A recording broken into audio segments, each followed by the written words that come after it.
for the truth and getting to the bottom of the story. Larry Barker investigates on KRQE News 13. Another way we're earning your trust. She was here, but now she is not. A well-paid governor's appointee who is still being paid has vanished from Santa Fe.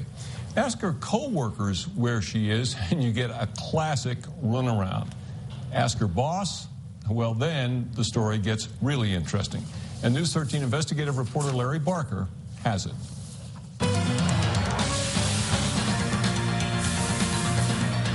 Meet 28-year-old Nicole Gillespie. Nicole is one of the most professional, best employees that this state has. Nicole is a $60,000 a year governor's exempt policy analyst and public information officer for the New Mexico Department of Finance, or DFA. So where do you find, quote, the most professional, best employee in the state? How about the DFA office in Santa Fe? I'm trying to find Nicole Gillespie. She works in the office of the secretary. If you go all the way down the hall. I'm trying to find Nicole Gillespie. Yeah, she's not here, like Kim said, but is there a question I can answer? Do you know if Nicole's in? I don't. Okay, I'm here to see Nicole Gillespie. What did you need to see her about? Well, I was just dropping in on her. No, I didn't have an appointment. I've talked to her in the past. I wanted to just drop her and say hi. Oh, okay, she's not in yet, so do you want to leave a card? Do you know when she'll be back? I don't know what her schedule's like today, so she might be in a little later. But Nicole won't be back a little later. In fact, she won't be back at all. That's because DFA's policy analyst doesn't work here. She doesn't work in Santa Fe either. She doesn't even work in New Mexico. So where the heck is Nicole? Well, Frank knows. Chicago, Chicago, that toddling town. That's right. The Windy City is home to the Chicago Cubs, the Chicago Dog, and Nicole Gillespie. New Mexico's most professional, best employee works more than 1,000 miles from Santa Fe. Jeff Varela was Governor Richardson's first personnel director. Can a New Mexico public servant do the work for the people from Chicago? It sure baffles me how that can be accomplished, Larry. State Representative Al Park has served in the legislature for 10 years. I can't actually really fathom a state employee who actually does not live in the state of New Mexico and does actually not work in the state of New Mexico. The whole point of being a state employee is that you live and work in New Mexico. What's going on here?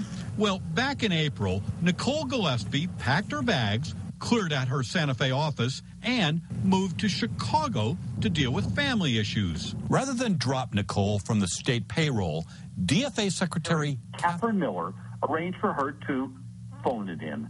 She's telecommuting. Nicole is paid $170 a day to handle public records requests and media calls from an unspecified private office somewhere in Illinois. Do you know where that private office is? I do have the address of that office. Is it a residence? Is it in I don't somebody's think home? that's a relevant question. Now, DFA does have a strict policy that allows employees to temporarily work outside the office. To qualify for telework, the employee must file a request and justify it to taxpayers. Here's Nicole's request, but I don't see the justification on this form. The policy also states that under extenuating circumstances, a agency head can actually make exceptions to the policy. And justification is not the only exception. Because telework is supposed to be temporary, no more than 3 months, a beginning and end date must be specified.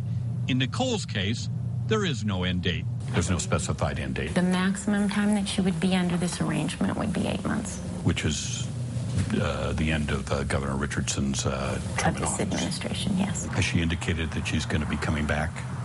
That's not relevant to her current work arrangement. I'm asking you, did she indicate to you that she's going to return to work to DFA? And I'm telling you that that's not relevant. Does it appear that DFA is following its own policy as it relates to Nicole Gillespie? Unfortunately, no. I don't know what Ms. Gillespie's extenuating circumstances are because they're not documented. And that's the real issue, is DFA has a policy, and that policy needs to be followed for each and every employee to guarantee fairness and equity, and it doesn't appear to have been done in this case. How do the taxpayers benefit from having an employee move away from the state but keep their state job? Well, you know, you kind of scratch your head for a moment when you try to think of what the actual savings are to the taxpayers. How do the taxpayers save money by paying a state employee who lives in Chicago to do the work of New Mexico? To bring somebody on, I would need to bring somebody on, double fill that position, train them on the items that Nicole was currently working on. Nicole already has that experience. Every state employee needs to fill out the paperwork, qualify properly, and have it be approved. And when you start having special privileges for one employee, that results in a disgruntled workforce. And we have state employees who are working hard, working for less, taking furlough days. We need to make sure that every single one of them is treated fairly. Jeff, in your opinion, is this deal by the book? Well, name me the book. Larry Barker,